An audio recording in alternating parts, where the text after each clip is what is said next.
ഗുരുവായൂർ ക്ഷേത്രത്തിലെ ഇല്ലനിറ ആഗസ്റ്റ് 18 നടക്കും. രാവിലെ 8:30 മുതൽ 9:30 വരെയുള്ള മുഹൂർത്തത്തിലാണ് ചടങ്ങുകൾ നടക്കുക. ഇല്ലം നിറയ്ക്കാവശ്യമായ കതിർക്കറ്റകൾ തലേദിവസം കിഴക്കേ നടയിലെത്തിക്കും. പാരമ്പര്യാവകാശികൾ കതിർക്കറ്റകൾ തല ചുമടായി കിഴക്കേ ഗോപുരത്തിനു മുന്നിൽ അരിമാവണിഞ്ഞ് നാക്കില് വെച്ചതിനു മുകളിൽ സമർപ്പിക്കും. തുടർന്ന് തീർത്ഥം തളിച്ച് ശുദ്ധി വരുത്തിയ ശേഷം കീഴ്ശാന്തി നമ്പൂതിരിമാർ കതിർക്കറ്റകൾ ശിരസിലേറ്റി ക്ഷേത്രം പ്രദക്ഷിണം ചെയ്ത് കൊടിമരച്ചുവട്ടിൽ സമർപ്പിക്കും. മേൽശാന്തി ലക്ഷ്മി പൂജ നടത്തിയ ശേഷം ഒരു കെട്ട് ഗുരുവായൂരപ്പന്റെ തൃപ്പാദങ്ങളിൽ സമർപ്പിക്കും. ഉപദേവന്മാരുടെ ശ്രീകോവിലുകളിലും നിറ നടത്തും.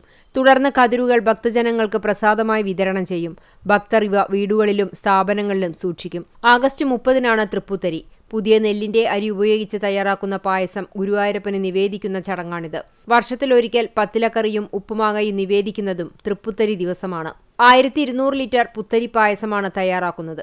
1 ലിറ്ററിന് 240 രൂപയാകും നിരക്ക്. മിനിമം 1/4 ലിറ്റർ പായസത്തിന് 60 രൂപയാകും. ഒരാൾക്ക് പരമാവധി 2 ടിക്കറ്റ് അനുവദിക്കും.